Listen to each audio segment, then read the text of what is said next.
Noticia de última hora. Rusia ha reconocido la independencia de las repúblicas separatistas y prorrusas de Ucrania.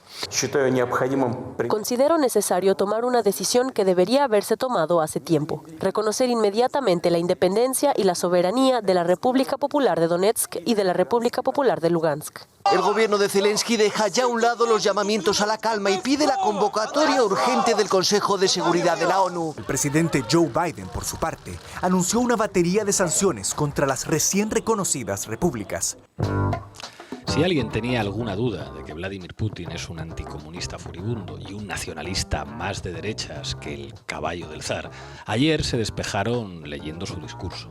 Putin disparó sin piedad contra el imaginario bolchevique para explicar su política. Ni paz, ni federalismo, ni plurinacionalidad, ni hostias. Lenin además fue un cagón en Brest-Litovsk porque ya se sabe, pactar con el enemigo cuando el enemigo es superior militarmente es de cobardes, en fin.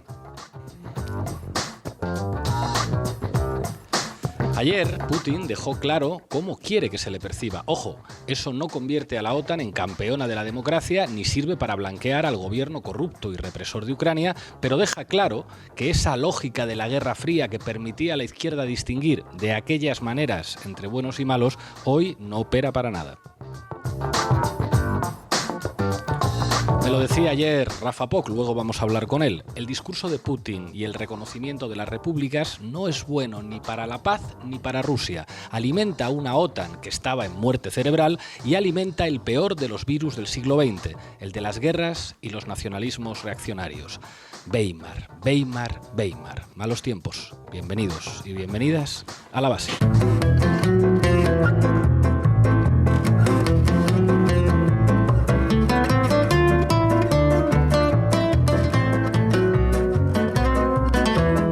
La Base, de lunes a jueves en Público.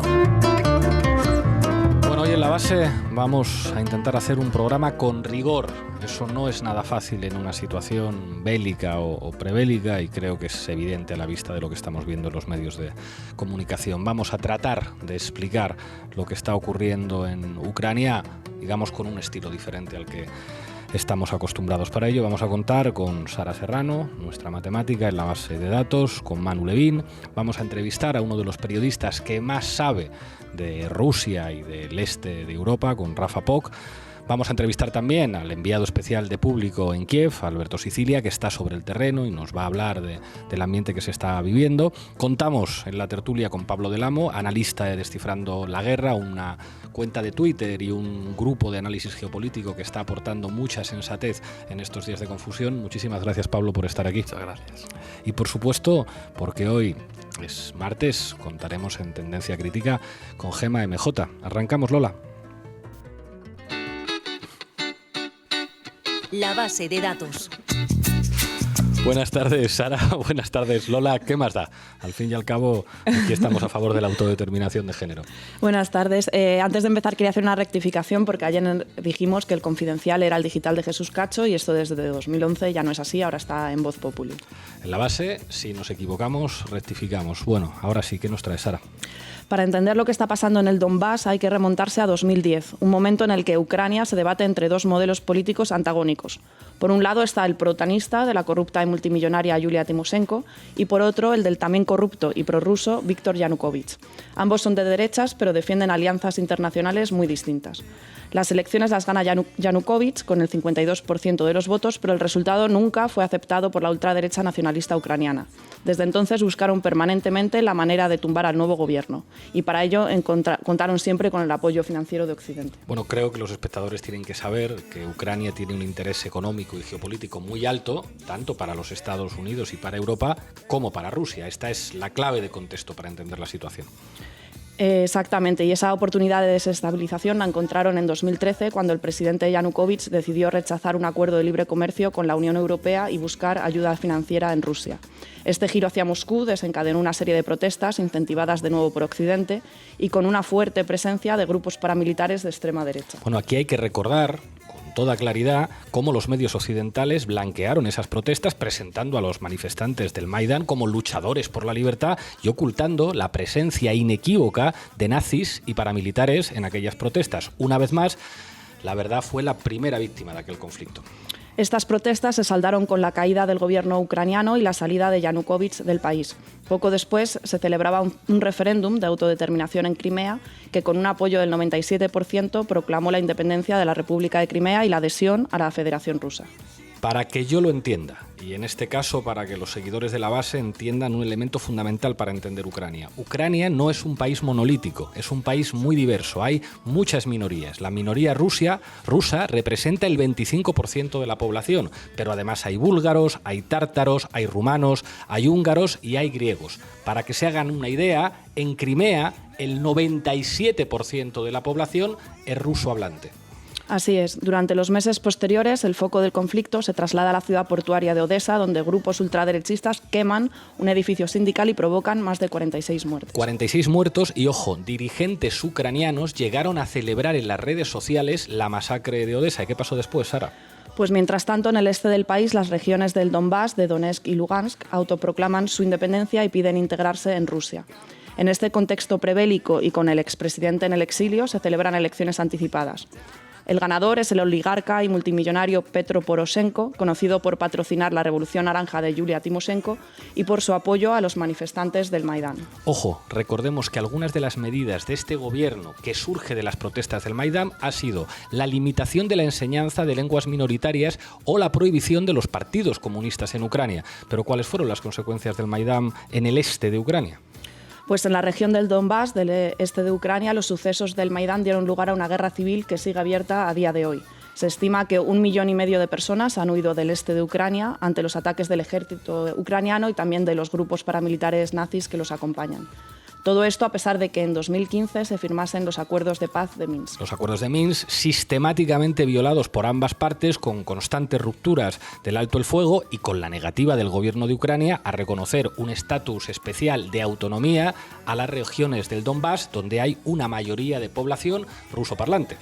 Es precisamente en este contexto en el que Ucrania ha vuelto a convertirse en escenario de disputa entre Rusia y la OTAN, y Donbass, a pesar de llevar más de 8 años en guerra, a situarse internacionalmente como centro de este conflicto. Gracias por los datos, Sara. La Base, con Pablo Iglesias, Sara Serrano y Manu Levín.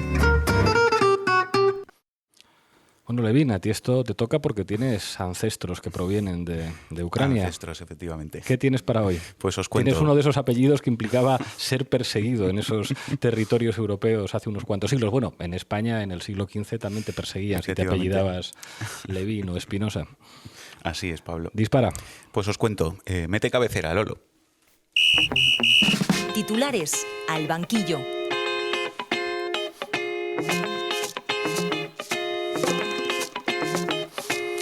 Bueno, vamos a comentar brevemente la guerra de desinformación que se está produciendo, que, como en cualquier conflicto de naturaleza bélica o geopolítica en general, pues siempre es uno de los campos de batalla clave. Como os podréis imaginar, gran parte de las noticias que se difunden por ambas partes tienen, digamos, bajas dosis de rigor periodístico y altas dosis de propaganda. Bueno, en este programa para nosotros es fundamental la educación mediática. Vamos a ver si hoy somos capaces de aprender todos a distinguir propaganda de información. Dale, Manu. Pues os cuento. De un lado está el relato que difunden los medios de comunicación prorrusos, que tiene un elemento principal, que es decir que el gobierno de Ucrania, con el apoyo de los Estados Unidos y la OTAN, está llevando a cabo un genocidio contra la población de las repúblicas del Donbass y contra la minoría rusa en Ucrania en general.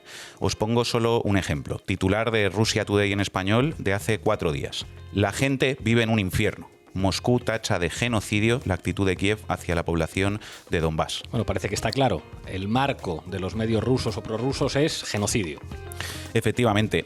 Es cierto, como contaba Sara, que en los últimos años el gobierno de Ucrania ha aprobado normas represivas contra las minorías, en particular en la cuestión lingüística, y también es cierto que en las repúblicas del Donbass se vienen produciendo cada día, desde hace 7 años, cientos de violaciones de los acuerdos de paz de Minsk, con bombardeos y enfrentamientos armados entre un ejército regular y profesional, que es el ejército de Ucrania, y las milicias de Donetsk y Lugansk, con multitud de víctimas civiles, y es sobre esos mimbres, digamos, que se construye el marco genocidio para justificar una acción militar rusa en Ucrania. Bueno, ¿y cuál es el relato de los medios proestadounidenses? Pues en los últimos días tiene básicamente dos ingredientes. El primero, en realidad, viene de lejos. Es achacar las causas del conflicto básicamente a la personalidad de Vladimir Putin, que es retratado como un sátrapa delirante y megalómano que va a llevar al mundo a una guerra y al que, por lo tanto, hay que frenar.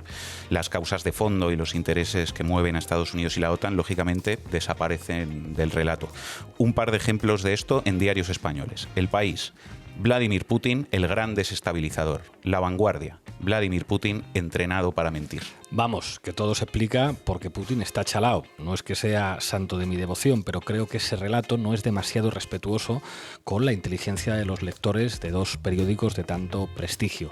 Creo que no informa además de las causas profundas del conflicto. En fin, ¿cuál es el segundo elemento que señalabas? Pues el segundo elemento, y probablemente el más importante del relato de los medios proestadounidenses, ha sido anunciar repetidamente una invasión rusa a Ucrania, confundiendo, digamos, deliberadamente las repúblicas independizadas del Donbass con el conjunto de Ucrania. Incluso repitieron que esa invasión se produciría en una fecha concreta, que era el 16 de febrero. Un ejemplo de esto: titular de la agencia EFE del 17 de febrero. Última hora: Borrell asegura que ha empezado el bombardeo en el este de Ucrania. ¿Y ese día qué pasó? Pues lo cierto es que ese día hubo unas 600 violaciones del alto el fuego en el Donbass, que en realidad son muchas menos que las que hubo otros días y meses previos en los que no se hablaba de bombardeo ruso, a pesar de producirse más de 1.000 o incluso 2.000 enfrentamientos diarios, que además, insisto, se producen entre el ejército de Ucrania y las milicias del Donbass y no directamente con militares rusos. Por lo tanto, parece que aquí la intención de la acción propagandística otanista era construir un relato de cambio de situación y de punto de inflexión de la acción rusa en el Donbass, que en realidad no era tal. Bueno, de hecho, si no me equivoco, a finales de enero el presidente de Ucrania, Zelensky, llegó a pedir a la prensa estadounidense decir: oye, aflojad un poco el relato porque estáis generando pánico en la población y esto hace mucho daño al turismo, a los negocios y a la economía de Ucrania. Efectivamente, así fue. Bueno, ¿y qué más dicen los medios españoles? Pues España forma parte de la OTAN y además ha mantenido una posición completamente alineada con Estados Unidos, de hecho mucho más que la de otros países europeos como Francia o Alemania, que también son de la OTAN.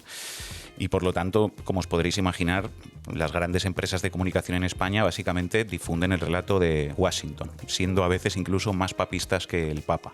Tres elementos de ese relato que yo creo que es útil tener presentes a la hora de leer noticias sobre Ucrania en medios españoles. Primero, todo lo resumen en Estados Unidos bien, Rusia mal. Segundo, se usa siempre el adjetivo peyorativo separatistas para referirse a los territorios del Donbass. Aquí a la posición otanista se suma la propia agenda doméstica, ¿no?, de muchos medios españoles en oposición al independentismo vasco y catalán. Yo creo que eso es lo que explica el uso de esa palabra constantemente, ¿no?, de separatistas. Y tercero, se blanquea a los grupos neonazis ucranianos que en demasiadas ocasiones son presentados como honorables patriotas que defienden a su país. Para que yo lo entienda, entonces, la prensa española no solamente blanquea a ultraderechistas y a neonazis españoles, también blanquea a neonazis ucranianos. Efectivamente, parece que les sobra el blanqueante. En las últimas semanas hay al menos 3 ejemplos de esto. Primero, reportaje de El Mundo del 2 de febrero. La guerrilla ucraniana que planta cara a Putin desde Madrid. Si hay guerra, iremos a luchar.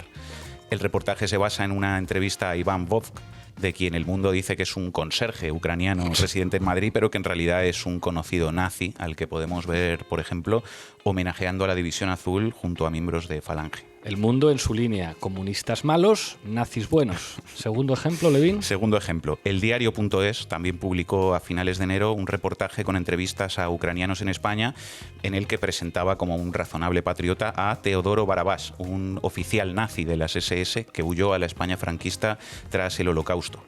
Hay que decir que el diario.es rectificó y retiró ese testimonio de su reportaje cuando varias personas en redes recordaron quién era el personaje en cuestión, y El Mundo, por el contrario, mantiene a día de hoy el reportaje tal cual. Esto es muy importante porque se ve la diferencia entre dos periódicos. En este caso, el diario.es se equivoca, cualquiera nos podemos equivocar y rectificamos. El Mundo, por el contrario, sigue en sus 13 de reivindicar a los nazis. En este caso, bien por el diario.es. Bueno, tercer y último ejemplo que os comento de blanqueamiento a los neonazis ucranianos en los medios en España. Ocurrió en la televisión pública, en el telediario de la 1 del 9 de febrero. Atención a la pieza. Comienza el trabajo para las voluntarias de Vitalina. En su rudimentario taller despliegan una red a la que atan jirones de camisas, bufandas y ropa vieja que antes ha cortado una de ellas. Retales que se convertirán en una red de camuflaje para proteger uno de los blindados ucranianos de un ataque ruso o en el frente del Donbass, donde combaten a los separatistas apoyados por Moscú. Lloramos de alegría cuando los soldados que nos defienden nos agradecen nuestro trabajo, nos dice Vitalina, rodeada de símbolos ultranacionalistas, mientras nos enseña las fotos que les mandan desde primera línea. Asegura que están orgullosos de que les pueda salvar la vida, porque el peligro de una invasión rusa es muy real. Bueno, en realidad las entrañables abuelitas ucranianas que nos presentaba aquí Televisión Española eran unas señoras que preparaban material paramilitar para los nazis del llamado Batallón Azov, que actúa en paralelo a las tropas regulares ucranianas. El reportero de Televisión Española es Óscar Mijallo, fue profe mío y fue un buen profe en Televisión Española, pero la verdad es que es tremendo que en la televisión pública se hagan piezas como estas. En fin, muchas gracias, Manu. La Base. Únete a la República de Público. Bueno, hoy no podía faltar en La Base un especialista en Rusia y en el este como Rafael Poch, ha sido corresponsal internacional durante más de 35 años. Rafael Poch, muchas gracias por atender a La Base. Hola, ¿qué tal? Bueno, además de los hechos que vimos ayer, hubo un discurso muy importante de Vladimir Putin, yo creo que un discurso con vocación histórica, que además yo creo que sorprendió por su dureza. Quería preguntarte, ¿cómo valoras ese discurso de ayer? Ha sido un discurso terrible, es un discurso del más puro y rancio nacionalismo imperial ruso, que repite un poco las consideraciones que Putin hizo sobre Ucrania en un artículo que publicó el año pasado. Y bueno, es una tremenda noticia porque lo que dice fundamentalmente es que Ucrania pues, no existe, que es una construcción artificial creada por el comunismo, ¿no? Por la maldad de los bolcheviques, y que no tiene una tradición estatal y tal, ¿no? Entonces, claro, este es un discurso con el que nunca... O sea, es un discurso que lo único que hace es alimentar el discurso nacionalista antirruso ucraniano que se va haciendo cada vez más dominante, ¿no? Es un discurso que al final refleja el programa imperial ruso, que a mí me ha recordado mucho un opúsculo que escribió Solzhenitsyn en el año 94, creo que fue, sobre cómo reconstruir Rusia y tal. O sea, es un discurso de la derecha nacionalista rusa sobre Ucrania. Además, da la impresión de que Rusia pierde una baza diplomática muy importante con el discurso y con el reconocimiento de las repúblicas, que es la baza de los acuerdos de Minsk, que de alguna manera estaba rechazando el propio gobierno ucraniano y que sí suponían para el gobierno ruso una opción muy interesante, digamos, ajena a la voluntad política de los Estados Unidos. Mira, a mí, de lo de ayer, el reconocimiento de las repúblicas, de estas dos repúblicas, me parece casi secundario, ¿no? Porque, bueno, acuerdos de Minsk al final quizás se pueden retomar, ¿no? O sea, esto lo que es un paso más, una presión más, como lo de destacar 100.000 soldados y tal, para llegar a lo que Rusia quiere. ¿Qué quiere Rusia? Pues Rusia quiere lo que dicen sus documentos, garantías de seguridad, que Ucrania no sea un país contra Rusia, que la OTAN se retire, que diga claramente que no va a integrar a Ucrania allí, ¿no? Pero lo más grave del discurso es el mensaje que transmite a los ucranianos, a todos los ucranianos, tanto a los nacionalistas radicales que se ven reafirmados en sus posiciones, como aquellos que están en contra de ese discurso y que tienen una actitud más benevolente hacia Rusia, ¿no? Y lo que muestra, y eso es un poco la trampa que hay dentro de este nacionalismo ruso, que pretende estabilizar y integrar a su entorno imperial, a su antiguo entorno de repúblicas, con un discurso nacional que lo único que hace es espantarlas, ¿no? Entonces, el drama del régimen y del sistema ruso es que no tienen nada alternativo que ofrecer al pueblo ucraniano, ¿no? ni al nacionalismo ucraniano. En el discurso de ayer había momentos absolutamente absurdos, ¿no? Como por ejemplo denunciar la injusticia social del sistema de oligarcas en Ucrania o denunciar incluso el maltrato a la oposición ucraniana, ¿no? Pero ¿desde dónde se realizan estas denuncias, ¿no? Desde un régimen como el ruso que no puede dar ninguna lección en esto, ¿no? O sea, todo esto es tremendamente dramático y bueno, a efectos de los acuerdos de Minsk, yo creo que no necesariamente los volatiza, ¿no? Se pueden recuperar, ¿no?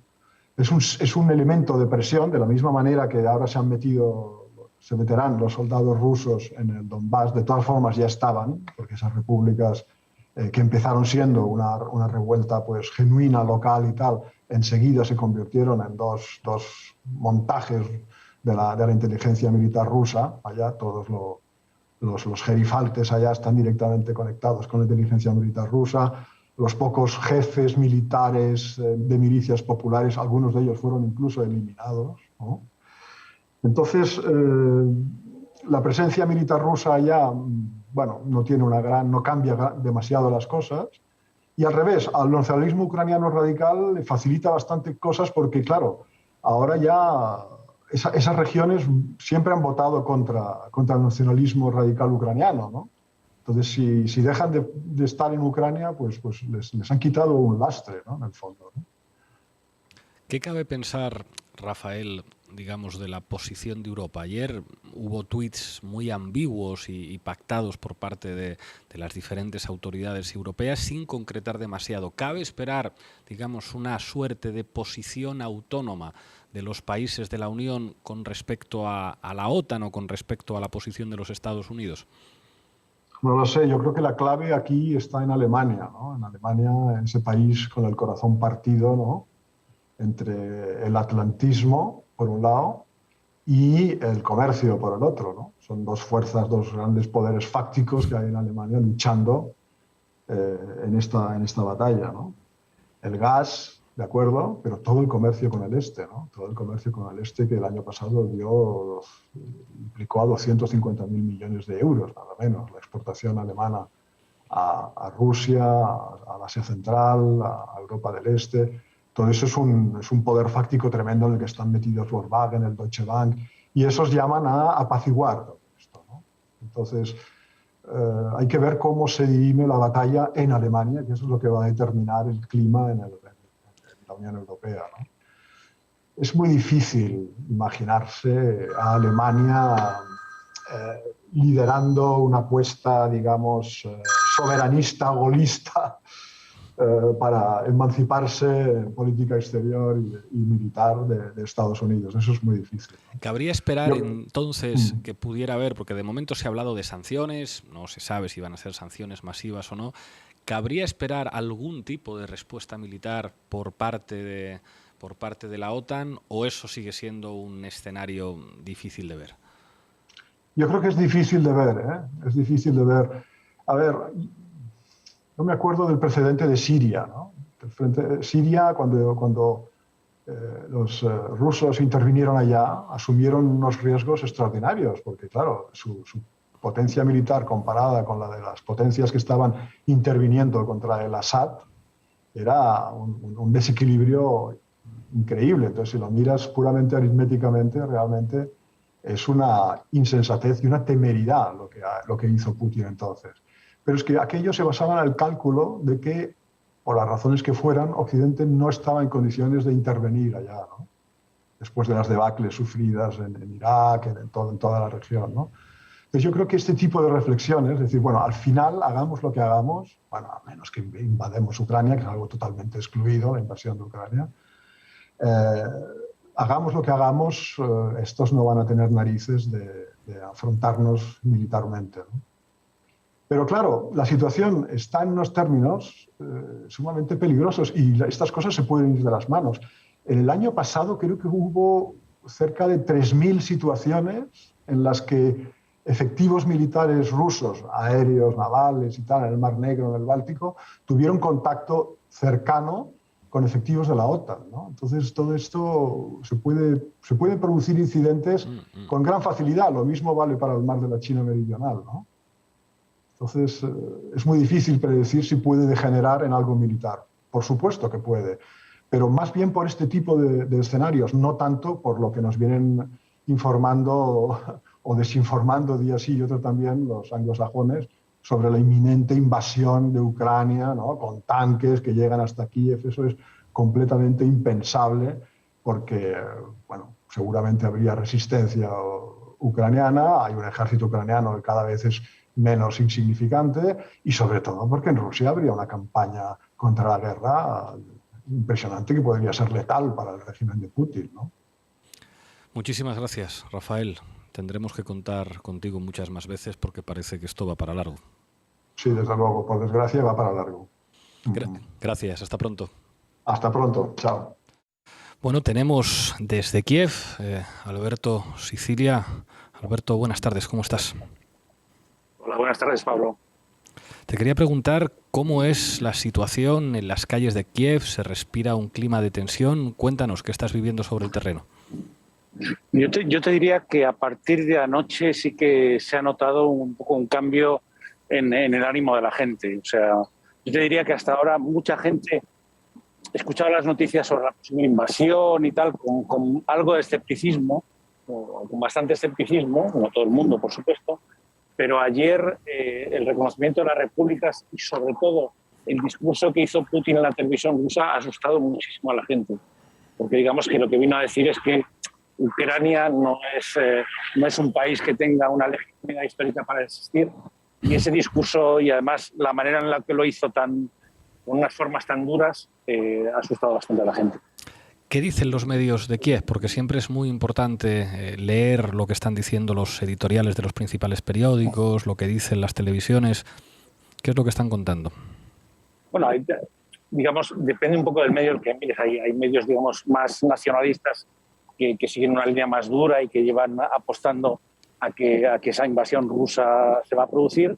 Hay también medios, y curiosamente medios más conectados con los poderes económicos, que se rebelan un poco ante todas esas noticias, porque hay que tener en cuenta que con el alarmismo que se ha creado, pues los extranjeros están yendo, las empresas están yendo, evidentemente nadie viene a invertir en Ucrania y curiosamente aquí la comunidad de negocios, digamos, o los medios más cercanos a los negocios, digamos, son los que tratan de poner un poco más de calma en el asunto porque tienen miedo de que económicamente esto se vaya segunda, vamos. Bueno, de hecho, antes estábamos comentando en el programa que a finales de enero Zelensky, el presidente, había pedido a los medios estadounidenses que bajaran un poco la tensión del relato porque efectivamente eso estaba afectando al turismo y a los intereses económicos de Ucrania.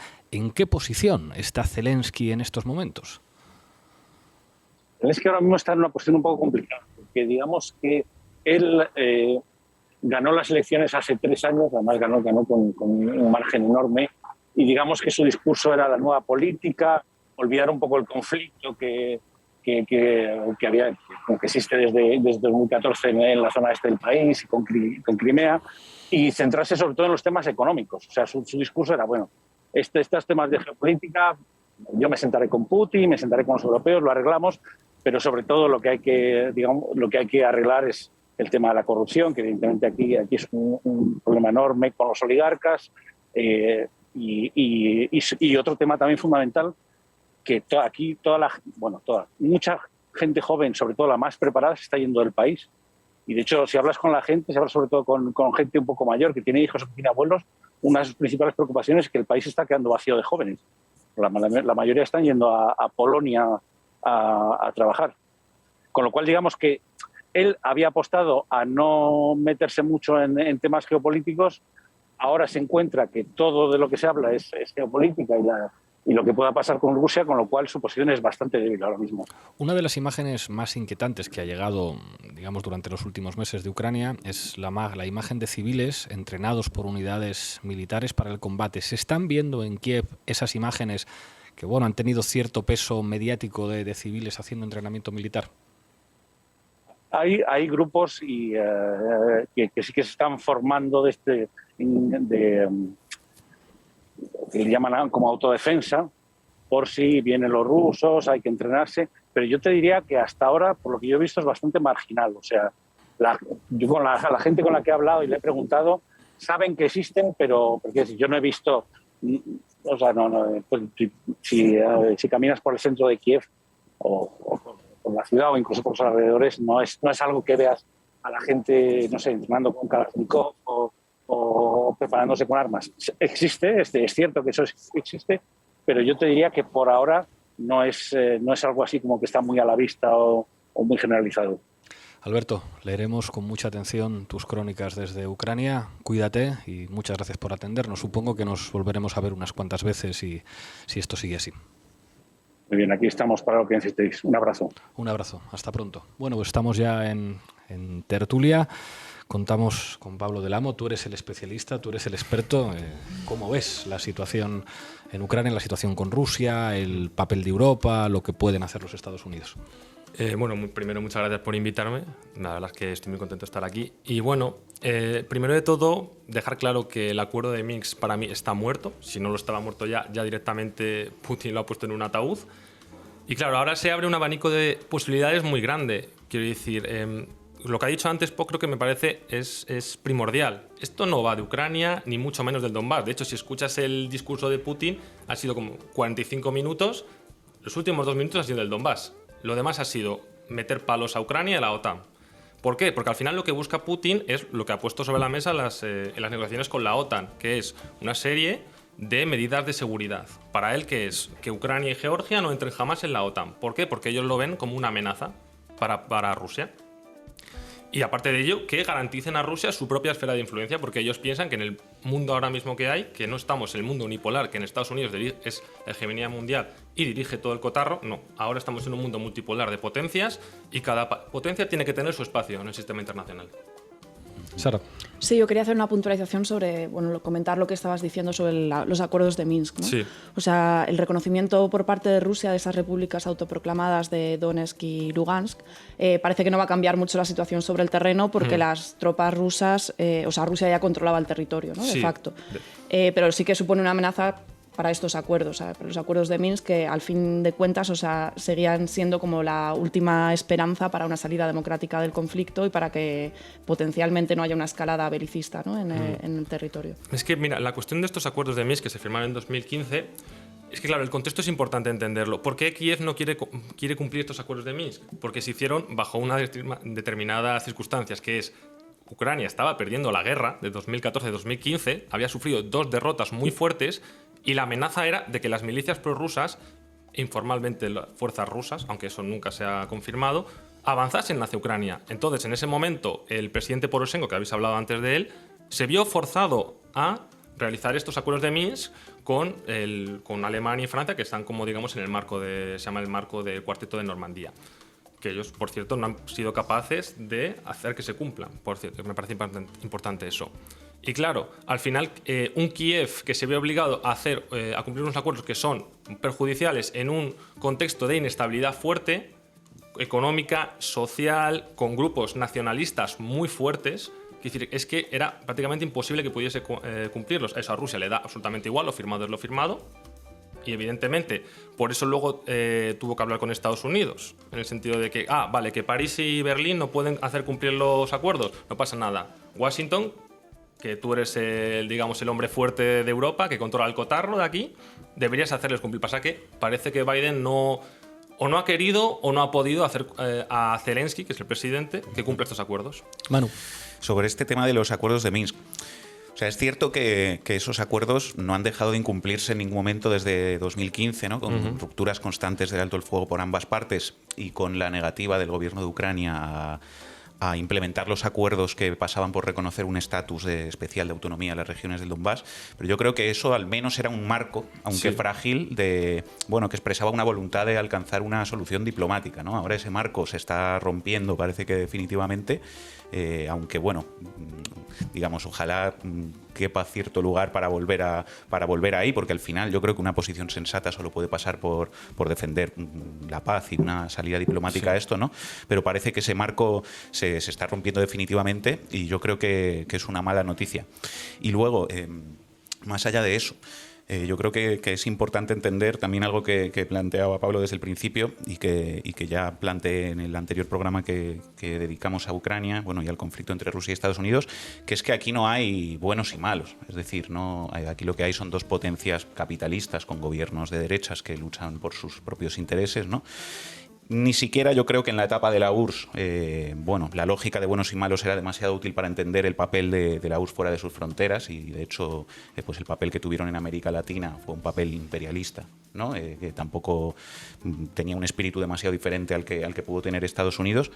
Entonces, bueno, yo creo que es clave tener eso en cuenta, ¿no? Que aquí no son dos modelos ideológicos que se están contraponiendo, ¿no? Ni nada que se parezca pues, a lo que fue la Guerra Fría, etcétera, y que lo que hay son dos potencias con sus propios intereses que son diferentes a los de España y a los de Europa y que, por lo tanto, una posición sensata, en mi opinión, no pasa en ningún caso por alinearse con uno de los dos bandos, sino con defender una salida diplomática y una salida pacífica al conflicto, que además me parece la posición más realista. Es decir, normalmente se plantea, o muchas veces se plantea que cuando la izquierda defiende la paz y la diplomacia está siendo buenista, ¿no? Mientras que la postura belicista es la postura realista, y yo creo que es exactamente al revés. Es decir, quien piense que un conflicto que además tiene tintes étnicos, ¿no? y de identidades nacionales en disputa se va a resolver militarmente, creo que no ha entendido nada de lo que muestra la historia y que esa es la posición, digamos, ingenua. La única vía que puede encauzar este conflicto es la vía diplomática y pacífica. Pablo. En ese sentido, me gustaría también recalcar que al final, dentro de Europa, que al final es uno de los principales actores, porque no recordemos, a quien afecta más una guerra es a Europa, no a Estados Unidos. Claro.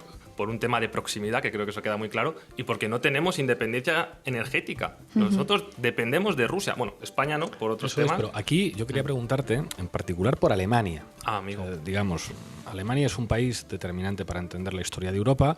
Es verdad que en tanto perdedor, justo perdedor de las dos guerras mundiales, digamos que no se permite que Alemania tenga un papel militar relevante y, de hecho, aunque su posición económica es superior a la de Francia, daría la impresión de que todavía Francia representa militarmente algo distinto a Alemania. Nunca se ha terminado de concretar el viejo proyecto europeísta de un ejército europeo que diera, digamos, cierta autonomía a Europa con respecto a la OTAN, algo que tendría seguramente todo el sentido geopolítico después de la caída del muro de Berlín.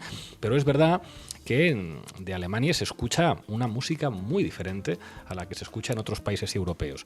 Hay un elemento de contraste que llama mucho la atención, o sea, ¿por qué la música que viene de Alemania y la que viene de Francia, digamos, suena más a paz que la música que suena desde España? O sea, no se termina de entender qué se le ha perdido a España para que el gobierno de un país donde la población no suele ser favorable a ningún tipo de aventura bélica, digamos, utilice una retórica tan fuerte, a pesar de que se escude en el multilateralismo y en el vamos a hacerlo todos juntos, pero cabe esperar que los alemanes, que tienen muchísimo que perder, sí, el 40% del gas alemán es ruso. Es que esto es, o sea, es como simplemente si estamos en las sanciones económicas, no hablamos ya, digamos, de aventuras militares, lo que puede representar económicamente para Alemania, que es el motor económico y que es un decisor político clave en Europa, una escalada de tensión y de sanciones económicas con Rusia y eventualmente con China, que también es determinante para la economía europea y para la economía alemana, es tremendo. Entonces, la pregunta es, ¿qué van a hacer los alemanes? Es verdad que hay tensiones en ese gobierno de coalición, sí, que parece que no está claro qué es lo que piensan, digamos, los diferentes socios. ¿Qué esperas tú que haga Alemania en los próximos días, en las próximas semanas? Bueno, rápidamente me gustaría decir que, bueno, España puede decir lo que quiera, pero no pinta nada en esta crisis. Quiero decir de que, más allá de eso, que me gustaría dejarlo claro. Alemania, es que, como tú has dicho antes, Pablo, al final hay una crisis interna dentro del gobierno de coalición, recordemos, porque los verdes, que forman parte de ahora del gobierno, que están en la cartera de Economía y Clima y Exteriores, importante, son muy hostiles a Rusia y China. Pero ¿qué pasa? Que el SPD no. De hecho, antes de las elecciones, el canciller Olaf Scholz, antes de ser nombrado canciller, evidentemente, dijo que él estaba buscando una nueva Ostpolitik. Es decir, un Una entendimiento. política hacia el este, claro, Exactamente, claro. un entendimiento con Rusia, porque sabe que al final los intereses económicos van primero. En Alemania es así. Nos guste más o nos guste menos, ¿estemos de acuerdo? No. Los intereses económicos van primero, porque tú has comentado lo del gas y Poc ha comentado los intereses también de las empresas. Quiere decir que eso es bastante importante. ¿Qué va a hacer Alemania? Bueno, te puedo decir que hace 20 minutos, no sé si está en directo, evidentemente, Olaf Scholz ha anunciado que suspendía el Nord Stream 2, que es el gasoducto. Claro, claro. Eso es lo que, o sea, y me parece bastante importante porque Olaf Scholz, el SPD, era muy reacio a esa postura. Eran los verdes los que estaban apoyando esa medida. Lo que pasa es que también no ha dicho que va a suspenderlo para siempre, sino momentáneamente, que también a lo mejor era una continuación de lo que estaba pasando ya. Bueno, claro, es que yo creo que ni la guerra, pero tampoco las sanciones masivas son la solución en la medida en la que suponen dar más pasos y seguir escalando en un conflicto que podría no solo cobrarse muchas vidas, sino también iniciar una crisis económica de dimensiones imprevisibles y también una crisis energética, ¿no? Porque las sanciones masivas al final las paga la población de Ucrania, de Rusia y de Europa. Y es una vía, creo yo, incompatible con volver a un marco de diplomacia y de una salida pacífica. Entonces yo creo que lo que hay que hacer es llamar a una desescalada, y eso implica pues ni guerra ni sanciones masivas, volver a la mesa de negociaciones y a los acuerdos de Minsk, o a un marco al menos de resolución diplomática, y sobre todo buscar una salida europea común e independiente de los intereses de las potencias en conflicto, que sea una salida beneficiosa para todos los pueblos. Y un último dato para acabar. Yo creo que es una vergüenza que en España, en plena pandemia, hayamos alcanzado el gasto militar récord histórico, con más de 20.000 millones de euros de gasto en defensa en el ministerio que lidera Margarita Robles. Creo que eso es una vergüenza, va en contra del espíritu antibelicista de España y de las necesidades presupuestarias de un país en un momento de pandemia como el que hemos pasado, y yo creo que es una vergüenza y que hay que decirlo. Bueno, estamos llegando al final. Hoy es martes, toca Tendencia Crítica con Gemma MJ. Mete cabecera, Lolo.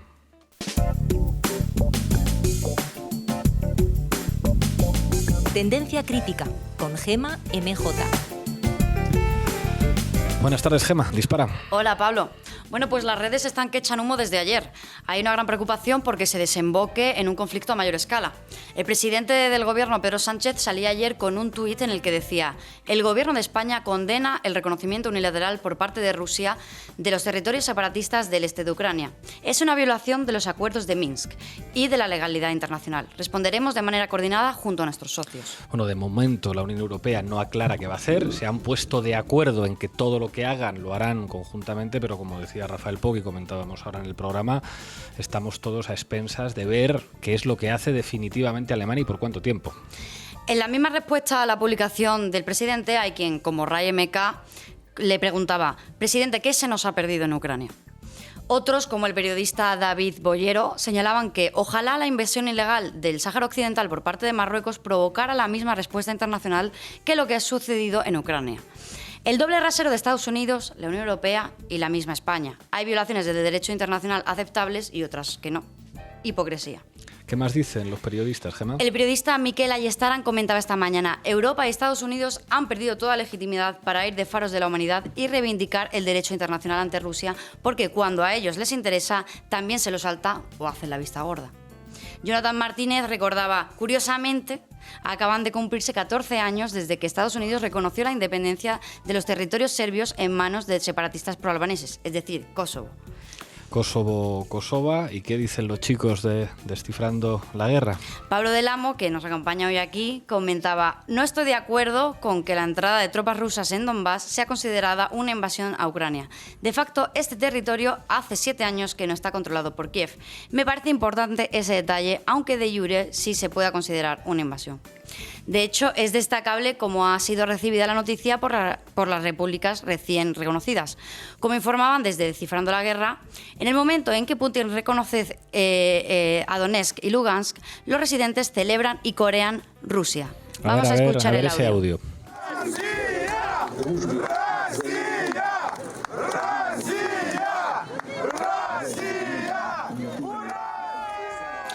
El usuario Berserker explicaba lo que pasaba en Donetsk tras el reconocimiento de Rusia. Donetsk en estos momentos es un hervidero de tanques, camiones y autobuses que llegan desde Rusia. No puedo dar muchos datos, pero el reconocimiento de las repúblicas y el envío de tropas es recibido con alegría y alivio. 8 años largos han sido y espero que todo acabe pronto. Añadí además que esto no es una partida del Risk. Indiferentemente de si estás a favor de Rusia o de Ucrania, la posibilidad de que se cese de verdad el fuego por la presencia del ejército ruso es la mejor noticia posible para los que viven en mitad del infierno. ¿Y Bayer Vide qué dice, Gemma?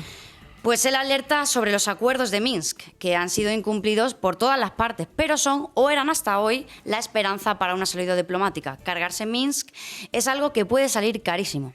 Héctor BM comentaba, por cierto, si los habitantes de Donetsk y Lugansk deciden unirse a Rusia en tanto que Ucrania conculca con sus derechos, estaré contento por ello. Sin embargo, los tejemanejes de Putin y su cuadrilla, que se nota por dónde van. La periodista Ana Irazábal comentaba, después de leer algunos comentarios, no sé, ¿es necesario estar a favor de Putin? ¿No es esa una actitud simplista? ¿No existen los grises en este conflicto? En política internacional y en geopolítica los tonos dominantes son siempre grises. Bueno, pues me gustaría terminar en mi sección reivindicando el importante trabajo que hacen los periodistas freelance que están trabajando sobre el terreno, jugándose el tipo, cobrando sueldo de miseria y que tienen que soportar en muchas ocasiones ser ninguneados por los medios generalistas. En momentos como este es cuando nos damos cuenta de lo fundamental que es su trabajo. Y bueno, hasta aquí Tendencia Crítica. Feliz semana a todos y como siempre a los haters sobre todo. Muchas gracias, MJ. Nos quedamos con ese mensaje a todos los periodistas que se están jugando el tipo en el Donbass. Vamos a terminar ya, vamos a intentar hacerlo con humor. No es fácil en una situación como esta, pero bueno, el humor inteligente siempre va a tener un espacio en la base. Vamos a hacer un homenaje a los años 80, a cuando la Guerra Fría se tomaba con humor. Terminamos con Polanski y El Ardor. ¿Qué harías tú en un ataque preventivo de la URSS?